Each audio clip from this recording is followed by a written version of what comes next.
Hi, and welcome to the show. Today is Recovery Wednesday, and it's October the 12th, 2016.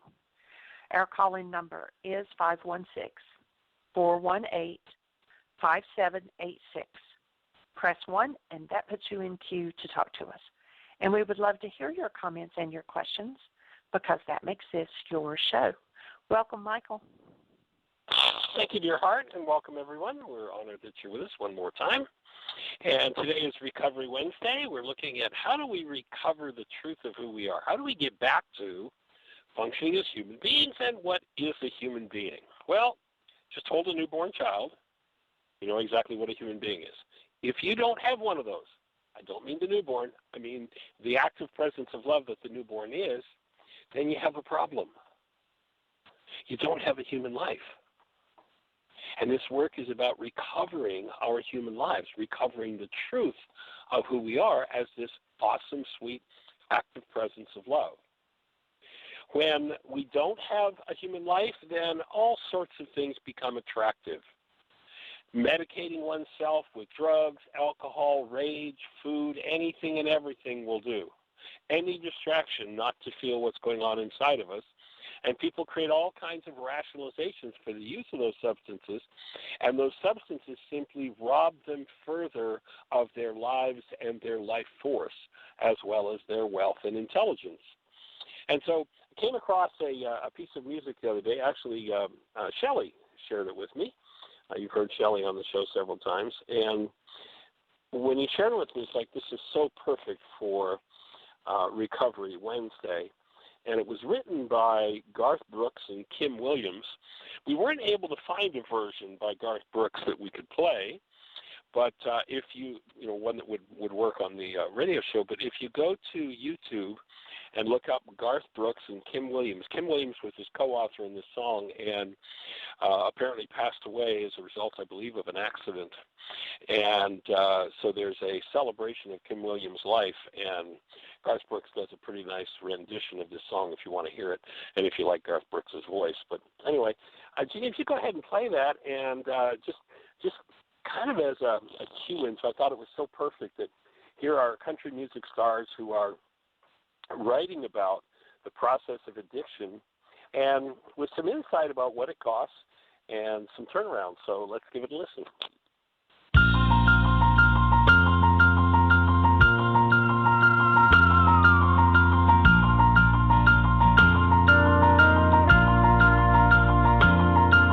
Like birds on a high line that line up at night time at the bar.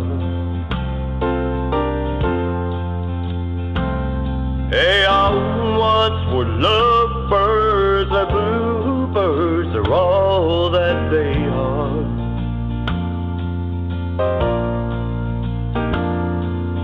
They landed in hell the minute they fell from love's sky. And now they hope in the wine that they'll find a new way to fly. A new way to fly. Far away from goodbye. Above the clouds and the rain, the memories and the pain, and the tears that they cry. Now the lesson's been learned. They fall, crashed and burned. They can leave it behind as soon as they find a new way to fly. By the end of the night, they'll be high as a kite once again.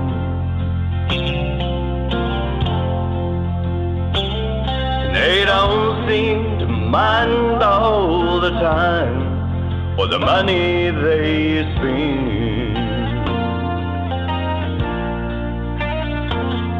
It's a high price to pay find a way to get by. But it's worth every dime till they find a new way to fly. New way to fly. Far away from goodbye. Above the clouds and the rain, the memories and the pain, and the tears that they cry. Now the lessons been learned, they've all crashed and burned. They can leave it behind as soon as they find a new way to fly. They can leave it behind as soon as they find a new way to fly.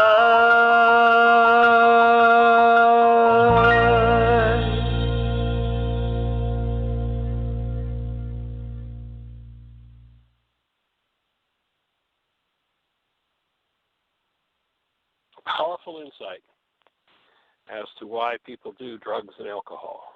And I mean all drugs and alcohol. Don't tell me about your soft drugs, the way you alter your mind so you don't have to feel, and tell me how it's good for you and it's natural and God created it, because you know the truth is God created arsenic too. Not going to help. And, you know, to me, the insight of that piece of music from Garth Brooks, of course, being in the music industry, and I used to be in the music industry, and to watch the performers with their broken hearts that would just sit night after night, and they'd do their performance, and then they'd drink themselves into a stupor in order not to feel. And our invitation with this work is that it's safe to feel, that ultimately you have to feel what's real and what's true in you. And when you do, and you bring in the tool of forgiveness, you can free yourself of the desire to go into an abnormal state through the use of some substance, and the need to escape from what's natural and true for you will disappear when those things that are unnatural and not true about you disappear from your field. Remember that the word forgive means a tool for removing content from my mind, which removes content from my body and from my emotions. Anesthetizing those things, and, you know, if people do not ever find a way to remove those energetic, traumatic, painful experiences that perhaps have built up over 1,000 generations and become so intense that they can't be tolerated, you know, the answer is not an anesthetic. And while we're on that topic, I'd like to just have everybody, if you would, and in order to maintain privacy, I won't mention a name, but there's a young man who has had some involvement in this work and had gotten himself in some trouble, gotten into a halfway house, and I guess the pain just got to be too much for him. And last night he left a note saying that you know, it was just too much, and he was going to run away again, and left this halfway house, which leaves him open to some really serious long-term consequences. So if everybody would just tap into this young man's energy, you don't have to know his name, or I'll hold the vibe for him, and just see him hearing the call that, yes, he can remove the trauma and the pain that he runs from, that he drugs himself over, that he drinks over. He can face those things, and that he has all the love and support that he needs to recover the truth of his being. And so the words sometimes when it comes across the radio show are a little difficult to keep up with, so I'm just going to kind of run through the words of that song. And again, it's written by Garth Brooks and Kim Williams. You can go or go into YouTube and find a pretty powerful rendition that was done at Kim Williams' life celebration. So the song goes, like birds on a high lane, they line up at nighttime at the bar. They all once were lovebirds, now bluebirds is all that they are. They landed in hell the minute they fell from love's sky. The minute we gave up the truth of who we are, we entered into the hell of our genetics, to the unresolved dynamics, and such an insight for these guys to put in this song. And then, of course, not having the tool of forgiveness and the ability to remove what has landed them in hell, he goes on to offer that, and now they hope in the wine that they'll find a new way to fly. They hope that the wine, the alcohol, will give them some way to deal with what's going on in their lives. And what is it they want? A new way to fly far away from the goodbye, getting away from the losses. When you go inside yourself and embrace your losses, when you go inside yourself and you enter into the practice of active love and embrace those things, and it doesn't matter what happened. It doesn't matter how dastardly, terrible, horrific, painful, traumatic. The worst experiences in the world haven't touched the truth of who you are. And when you go in with the active presence of love, embrace those pained parts. And oftentimes it's generational dynamics. They will literally disappear. They will dissipate. They will be forgiven. They will be removed. Forgiven, the churches have given us a big mislead around this. They say, I am a Christian. I've been forgiven. Baloney. That's a false idea of forgiveness. This has nothing whatsoever to do with forgiveness. This idea of some deity is going to let you off the hook for what you've done. That's a Greek idea of pardoning. Forgiveness is the activity of going inside yourself and removing the root of your pain. So what's everyone that's using the alcohol and drugs trying to do? A new way to fly, far away from goodbye, above the clouds and the rain, the memories and the pain, and the tears that they cry. Now the lesson's been learned, they've all crashed and burned, but they can leave it behind if they could just find a new way to fly. And what's the answer in the bottle? By the end of the night, they'll be as high as a kite once again. And they don't seem to mind all the time or the money they spend. You look at the number of families that starve because of mom or dad's alcohol habit. You look at the houses that are lost, the families that are broken because of that seemingly unresolvable pain. So in the song they go on and say, it's a high price to pay just to find a way to get by. But it's worth every dime if they find a new way to fly. A new way to fly far away from goodbye, above the clouds and the rain. And it doesn't matter what your clouds and your rain are. I understand that it is horrendously painful when it comes up, but if you will engage the tools, you will alleviate yourself of that pain. I promise you, it will dissipate, it will disappear. And that pain has never touched the truth of who you are. It's safe to go in. It's safe to find those places, even the things that never happened to you but happened in your generations. Well, yesterday, Julie shared with us some generational work she was doing. Very powerful to go in and remove those things. So far away from goodbye, above the clouds and the rain, the memories of the pain and the tears that they cry. Now the lesson's been learned. They've all crashed and burned. But they can leave it behind if they could just find a new way to fly. They'll leave it behind as soon as they find a new way to fly. So we're here to offer a new way to fly. And that is to take up the tool of forgiveness, to begin to apply it, not to other people in your life. Never forgive anybody for anything. Not to apply it to yourself. Never forgive yourself for anything. Those are false concepts. You can't forgive yourself. You can't forgive someone else. You can apply forgiveness to your pain to remove your pain. That other act is pardoning. And when you remove your pain, the truth of who you are is still as shiny and new as it was on the day you were born.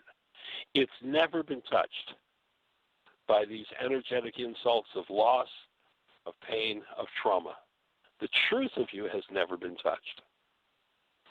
And I say that from the point of view of watching hundreds and hundreds and hundreds of people over the years whose whole identity was wrapped up in their pain, their trauma, and their turmoil. And when they chose to enter into recovery, recovering the truth of who they are, and I'm talking, I could tell you stories that would make your hair curl of the things that people have done and the things that I've heard of people doing to each other. And once the energetic pattern of the assault is forgiven,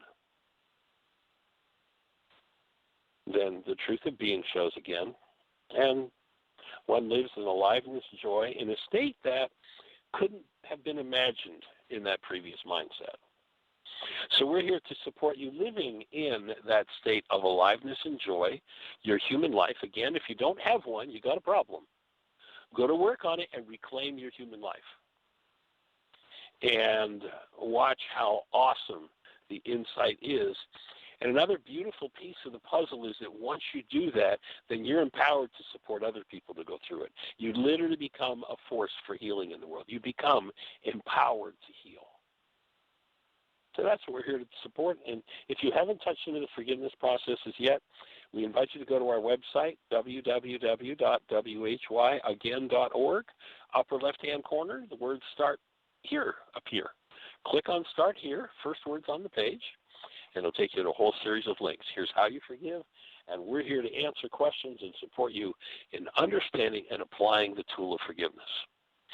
So, Jeannie, I understand Dr. Tim isn't going to be with us today. Have you got anybody in the chat room with a question or a thought for us, or anyone in the phone queue with a hand up? We have Gail with us, but first I would like to read, this was an actual obituary that a friend of mine had posted on Facebook, and I'm going to leave the last name off just for privacy's sake, but this is an actual obituary of a gentleman named Sean, 32 years old. And it says, and I thought it was super powerful for the family to be willing to step up and put this out there, but Sean was taken from this life way too early due to an accidental overdose. It went on and it listed the survivors and the family members and everything. And then it ends with this paragraph. Sean's joy in life was to bring a smile to the faces of those he loved. He was always up for an adventure or to lend a helping hand to someone in need. He was a hard worker and a jack of all trades, including restaurant work and a talented self-employed carpenter. He loved to fish, boat, and rock climb. He was a son, a father, a brother, a nephew, a cousin, and a friend. He was also a drug addict. Heroin promised Sean the world. Quote, I will make you feel accepted and loved and normal like everyone else. I can make you feel nothing and make you believe that everything is okay, unquote.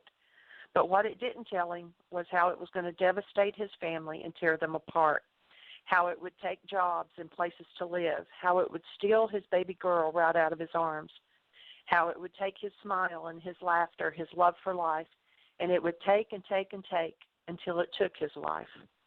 Sean fought a good fight, but heroin took his life and forever changed the lives of his family and friends.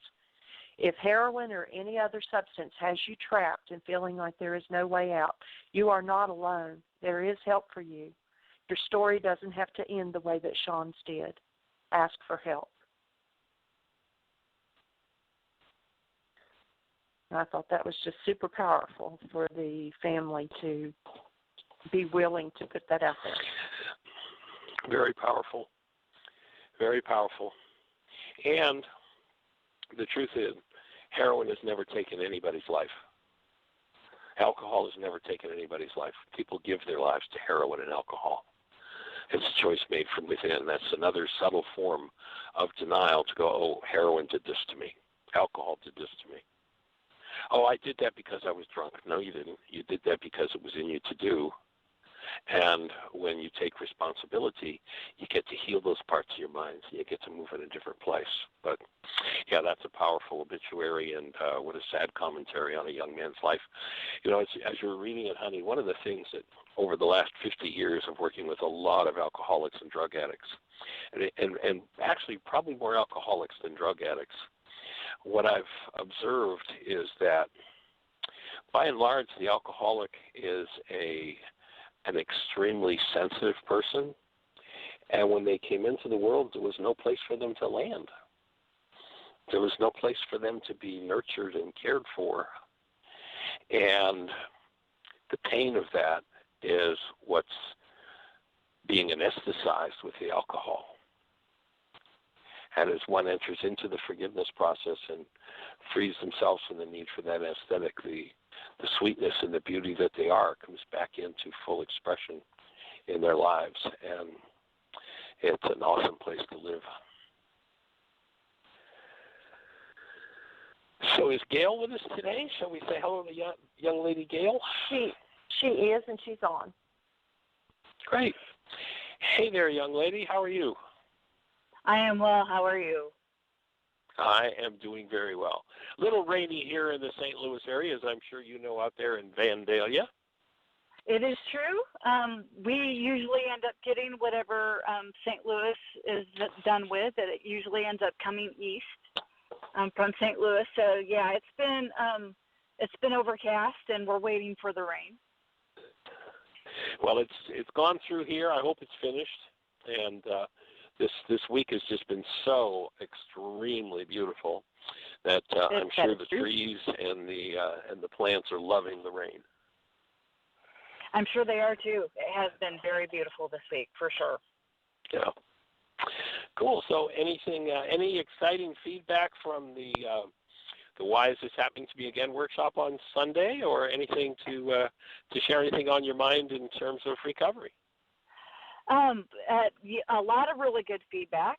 I am actually, hopefully, when the hospital gets back with me, I'm going to start my first Mind Shifters group tomorrow, actually. Oh, that's awesome. Yeah, there should be 3 people besides me in attendance tomorrow, and then I believe it's going to grow from there. The one lady that was sitting in front of me with her partner called me on Sunday, and she had some questions, and we sat down on Monday afternoon for an hour and went through another worksheet, our wake-up sheet, so she would understand, because she got lost. One of the ladies that I was not expecting this kind of response had called me and said, I sponsored 3 ladies that were there and used to sponsor one of the other ladies that was there. And she had called me and said, is this going to affect our relationship, because I want to do this work? And I was not expecting that response from her. And so we're going to get together this afternoon, and she had some questions on the wake-up sheet as well. And so, yeah, the need and want to continue, and I want to capitalize on the momentum that we got going on Saturday. And that was an amazing group as well. Gail, is it going to be in the same room where we had it? The reason I'm asking is I was holding off to send out the email to the people that had signed up. So I will get that sent out this afternoon and let them know when and where the support group's going to be, and you'll probably have more of them show up. So if you'll give me that information. Yeah, it's the exact same room. It would be 650, was it West Taylor on the thing at the Fayette County Hospital, the most south entrance. And what time are you going to do it? 6:30 to 9.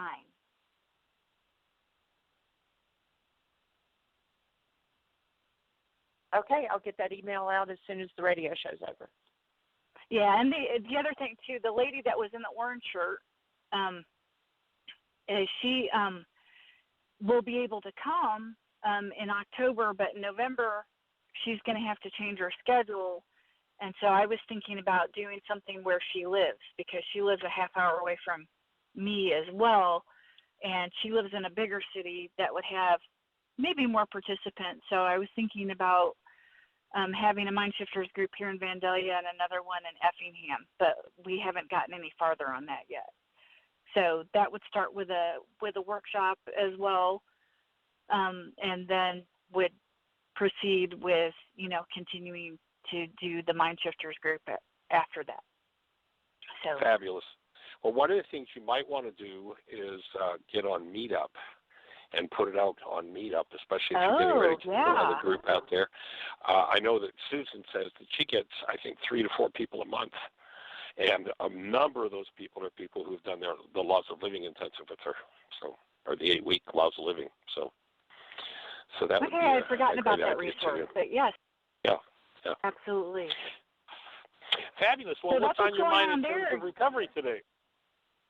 I appreciated the song, very apropos for the disease of addiction and alcoholism is filling that void. We're in hell, and then we want to have that magic elixir or pill or substance that takes us out of that space. And I agree with you when you say that you think that alcoholics are very sensitive people, because we are very sensitive, and we seem to have been born that way.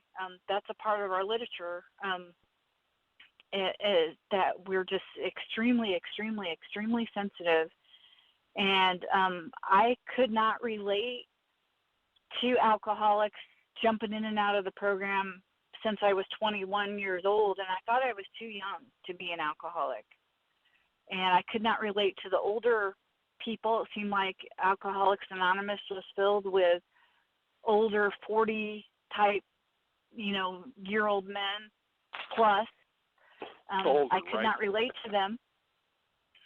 Yeah, and I'm almost 50, and they still seem old to me. But it's just it's just I could not relate to what they had lost. I didn't have a family yet. I didn't have legal problems yet.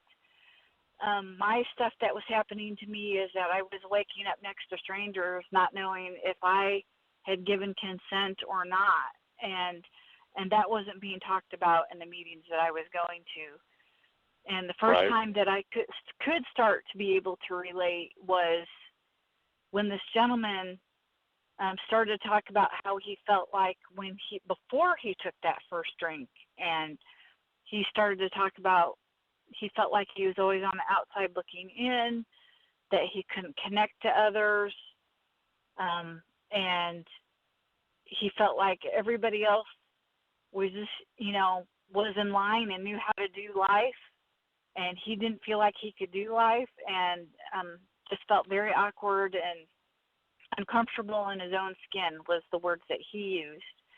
And I could relate to that. And then he talked about what happened when he did take that first drink.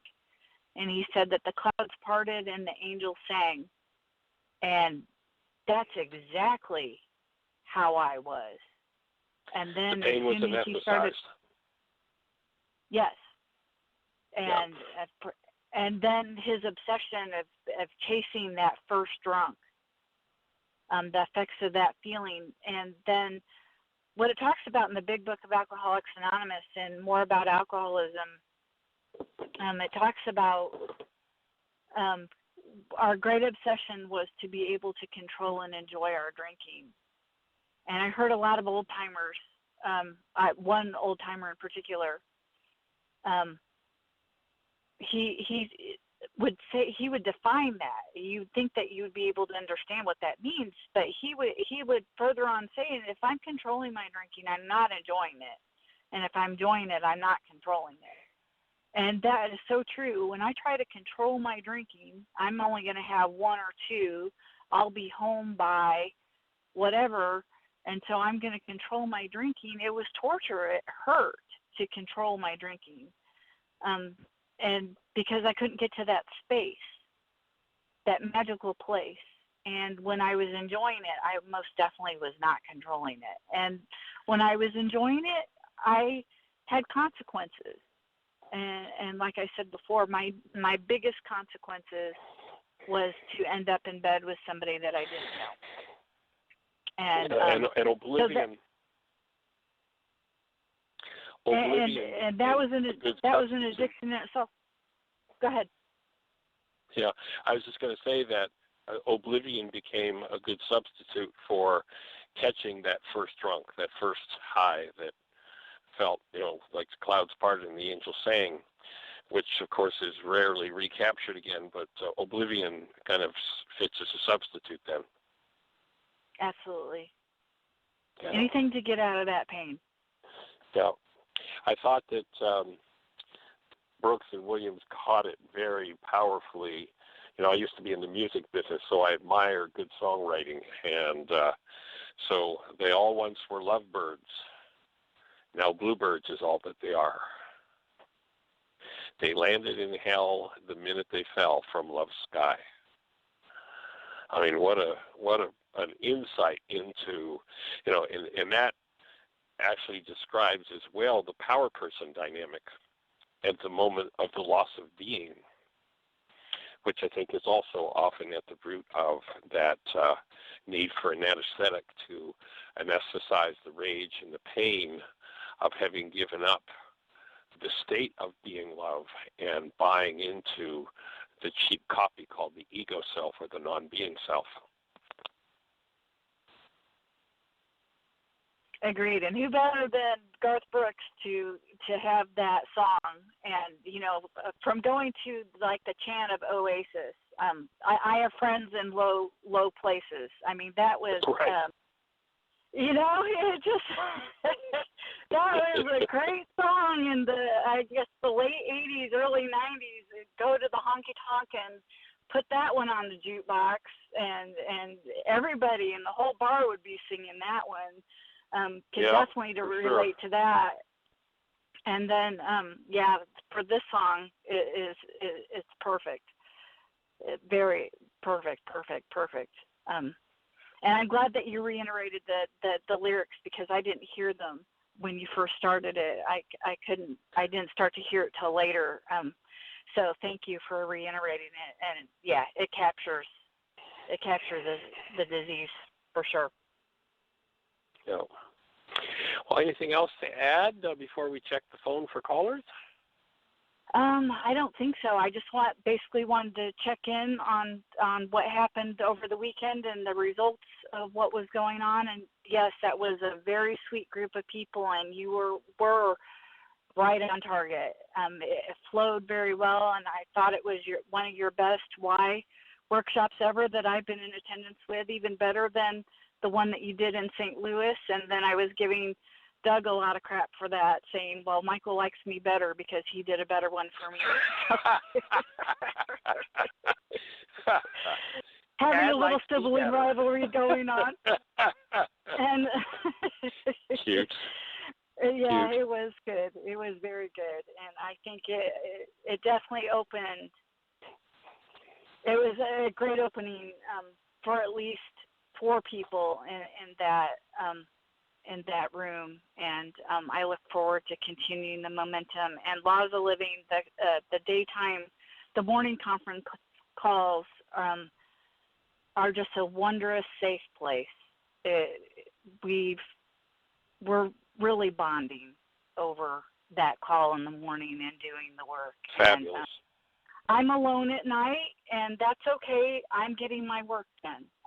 That's a really good excuse for me to hunker down and to get my, to frame my goals on the mind goal management sheet and be prepared for the morning and to get the dream written down.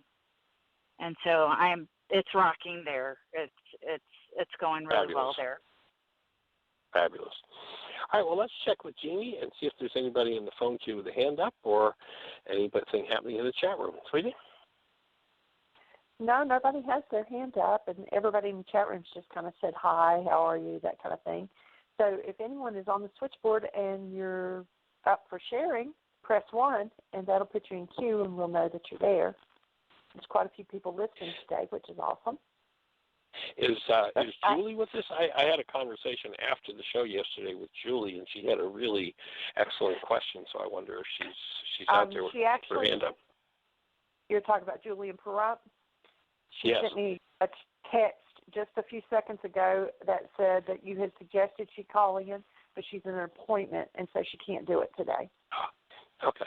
All right. But a hand just went up, and it's an 815 number. So you are on the air. Who do we have? Hi, my name's David. I'm also David Gilbert on the chat line. Hey there, young man. How are you today, Jeannie? I'm from Illinois.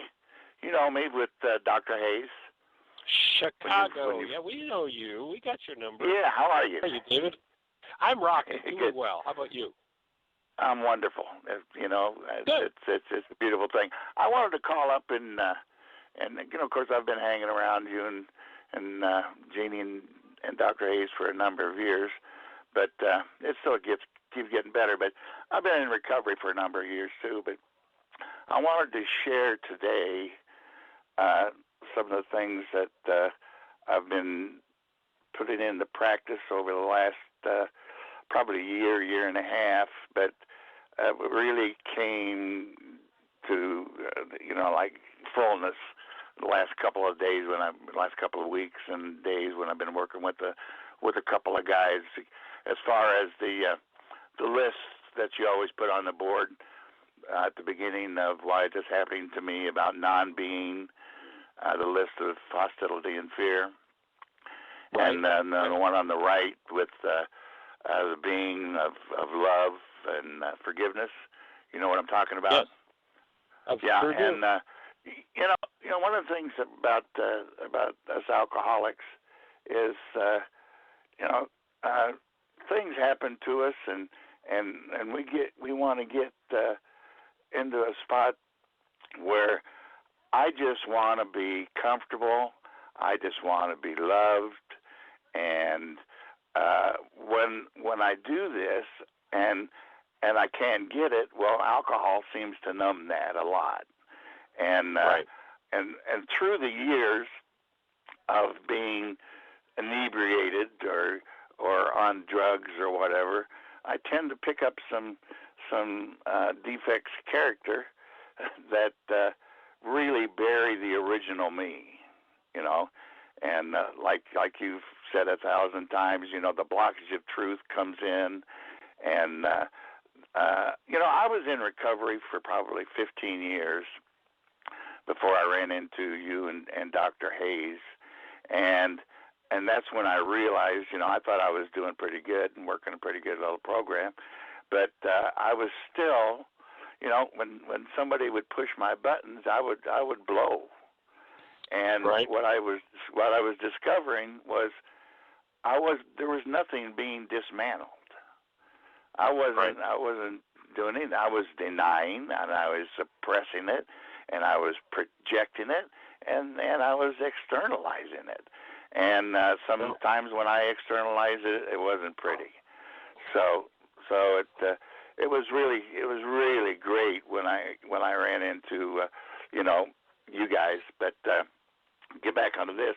You know, in Alcoholics Anonymous, the third step is when we turn our will and our life. We make a decision to turn our will and our lives over the care of God as we understood Him, and that's because most of us are sensitive, and we don't want to talk about God, and we don't want to talk about it. You know, in a Christian faith, it's the first step you do. That's the first thing you got to do.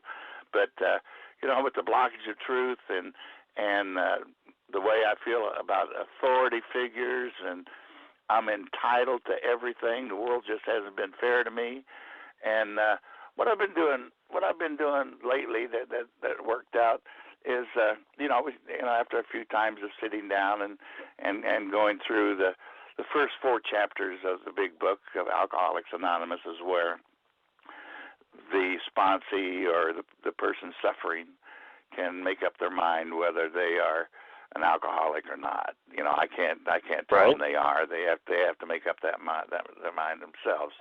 But you know, we're sitting there chatting, and I'll say, you know, have you ever woken up in the morning and said, man, I can't believe I did that. You know, I mean, I can't believe I did that. And then 3 questions are, you know, where's my car, and where's my money, and who are you? You know, so, but yeah, Yeah, right. And right, I'll ask him, well, how does that make you feel when you do that? When you wake up like that, and then here comes the column of non-being. Well, sometimes I'm angry, and sometimes I'm hurt, and sometimes I'm selfish, and it goes on and goes on and it goes on, and they're making a list for me, which I'm trying to emulate you when you're doing your workshop, but and then once they make that list, we go on and we talk about steps 1 and 2, and once we get up towards 3, I'll say, have you ever held a newborn baby? And the guys I'm working with now, both of them have kids, and they say, oh yeah, well, how does that make you feel when you hold a newborn baby?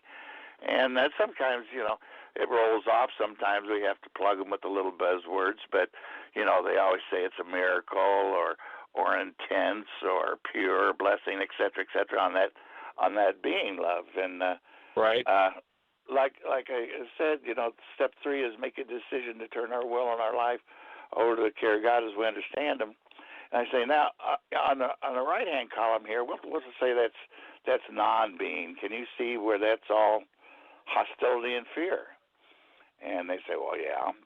And can you relate to anything, in that column? They say, yeah, everything. That's the way my life's been, And I said, well, how about the left-hand column, the instead of the human doing side, how about the human being side? Can you relate to, what we've written down on that as far as love and gentleness and et cetera? Oh yeah, man, that's what I want. I just want to do that, suppose I told you could be at peace with yourself and at peace with others, and never have to take a drink or drug again, like it is on the left-hand column. Would you like that? And they say, oh man, sign me up. And I say, well, that's where we have to go, from the fear and the hostility that we're feeling now to the love and forgiveness side, what you're seeing here. And if we make a decision, I'm going to ask you to make a decision right now. If you would turn your will and your life over, which has been hostility and fear, over to love and forgiveness, which is that a decision you'd want to make? And without a doubt, they say absolutely, because the only thing us alcoholics or this alcoholic ever wanted was to be loved and comforted to an obsessive degree. You know what I mean? Yeah, I hear you. And so that's been a great tool lately. Of course, there's other ones I've used, in the 4-step with that, but I wanted to share that one. Maybe I'll call back someday and share the other part. But as far as them absolutely seeing it on paper and saying, which one do I want? Because if they think about it, they can only think of one thing at a time. But when they see it written down on paper, they say, wow, which one of these do I want? And so when they make a decision, pardon me? I'd say it's pretty graphic, Sam.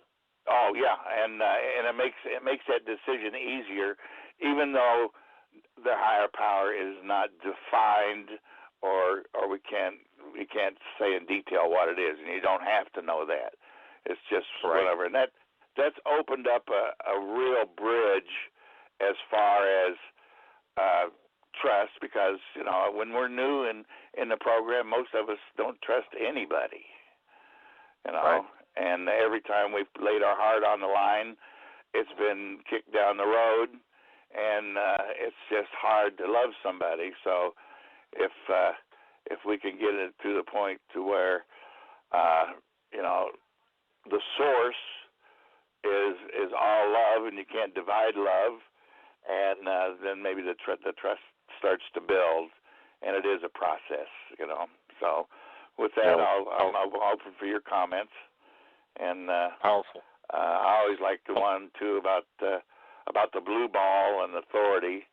You remember that story you always tell about if you don't like authority figures and you got a blue ball. Mm-hmm. Yeah, sometimes I'd like to hear you expound on that a little bit. But I just wanted to share that, and with that, I'll let you go on and talk. Hope it's been of help. Well, it's great to have you share that, and actually you remind me of a session I did recently with someone, some process work I did, and this person, they came down to the goal for them was that they wanted to be able to trust the person they gave their heart to treat it gently and respectfully. That was their core goal. And there was a particular person in this person's life that they were blaming for not doing that. But when we really got down to the root of it, the real question became, so that's what you want, and it was a spouse, so that's what you want from your spouse. But let me ask you a question. Your spouse gave you her heart and wanted to be able to trust that it would be nurtured and taken care of. Did you do that? And the answer was a resounding no. Right. And so the assignment was, then your assignment, should you choose to do it, and this tape will self-destruct in 5 seconds, the assignment is now, after all the resentments and all the things that have been projected, now your assignment is to take the heart of that person and treat it lovingly, gently, and respectfully.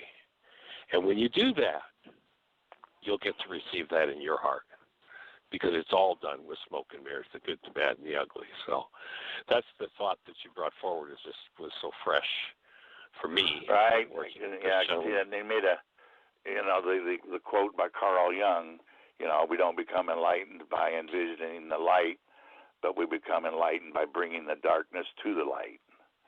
Right. And exactly. That's just powerful, because that's what it is. And you've said it before too, that when light enters the darkness doesn't understand sometimes, because we don't have the brain cells.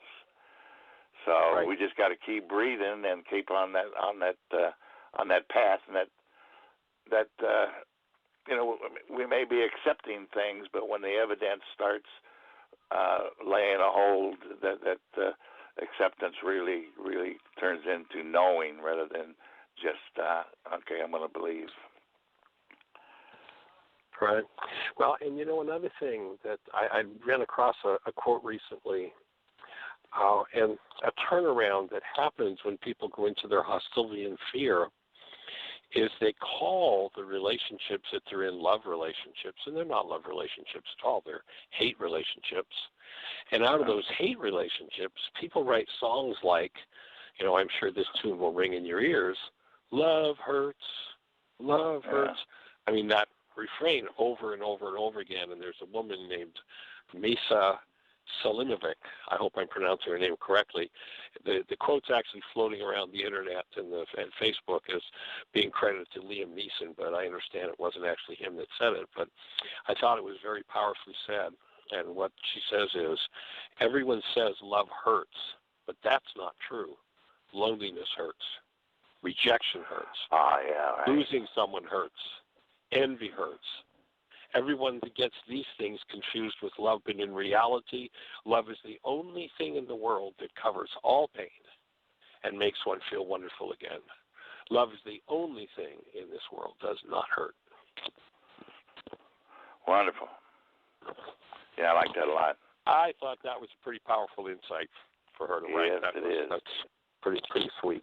So I join you in that love, sir, and it's a delight. I always appreciate when you call in, because you've always got something insightful to share. And so, call us more often rather than less. And thanks for sharing with us today.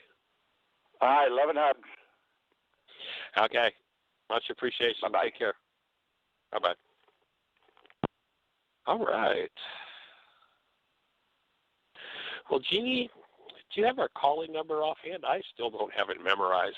It's like my brain says, I'm not going to memorize a new number. I knew that old one, and yeah, I know it's 516. It's area code 516-418-5786, and press 1. We have 9 minutes, so we can cover another topic. If you are on the switchboard, I spoke to a young lady this morning and through an email, and I had hoped that she would call in, because Recovery Wednesday is perfect for what we talked about this morning. So if you are on the switchboard, press 1. You can give us a fake name if you want to. You don't have to use your real name, but we would love for you to share what you shared, because it was a great opening. And, you know, when people have something going on for them, it is always, I mean, when they get on the show and they share it, it's not just for them. There's always people, they'll either comment on our Facebook, or they'll text us or email us or something and say, that was absolutely perfect. That's what I needed today. So it's not just for you. We're here to support you, yes. But what you have to share, what you're going through, is also something someone else needs. A hand just went up, and it's area code 248. Is this Michelle?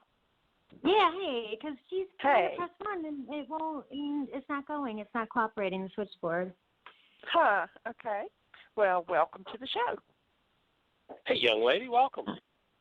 Hi. Good to hear your voice. What have you got to share with us today? Oh, I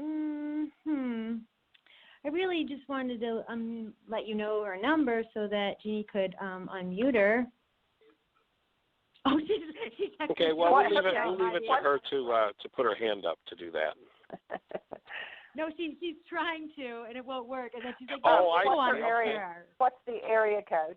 She's let me see. Wait, no. She's 248622. Okay. Then 248622. I have now turned your mic on. How are you doing today? Hello, young lady. Welcome, 248. We're delighted that you're here with us. How can we support you today? Are you with us? Is your mute button on? Are you mute challenged, perhaps? I know I do that all the time. I'm talking away, and my mute button's pushed. 248622, you are on the air with us. Say hello. Oh, I hear noises. I hear something. Well, I'm going to call her. I'm going to call her Danny. Are you on, Danny? We've got your mic turned on.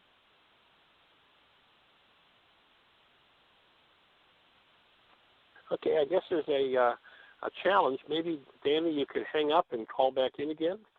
And if we see the number come back up again, we'll unmute you or push 1 and see what we've got to say. See how we can support you.